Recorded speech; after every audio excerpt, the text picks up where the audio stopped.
Hi friends, welcome to Sai Murugan channel. ఇవాళ సింపుల్గా రసం పొడి ఎలా చేయాలని చూపిస్తా పదండి.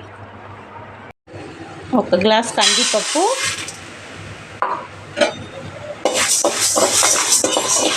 లైట్గా వేడి అయ్యేంత వరకు వేయించుకోవాలి. ఇప్పుడు ఒక గ్లాసు ధనియా, అంత లైట్గా వేడైతే చాలు, కలర్ అంతా మాడొద్దు, ఇట్లా పట్టుకుంటే వేడి అనిపించాలి. ఇప్పుడు ఒక గ్లాసు జీలకర్ర, ఒక గ్లాసు మిరియాలు, దీన్ని కూడా దూరగా వేయించేసుకోవాలి, కానీ వేడైతే చాలు. దీనికి కావాల్సిన ఎండుమిరపకాయలు,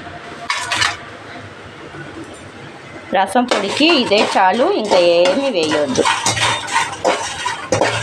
ఇప్పుడు ఇవన్నీ చల్లార్చుకొని ఇప్పుడు ఫ్రై చేసిందంతా మిక్సీ జార్కి వేసుకుని పౌడర్ పట్టేసి వస్తాం. ఇప్పుడు ఇట్లా కచ్చబెచ్చగా దంచుకోవాలి. ఇప్పుడు మనకు రసం పొడి ready. Thanks for watching. Next ఒక వీడియోలో చూస్తాం. బాయ్.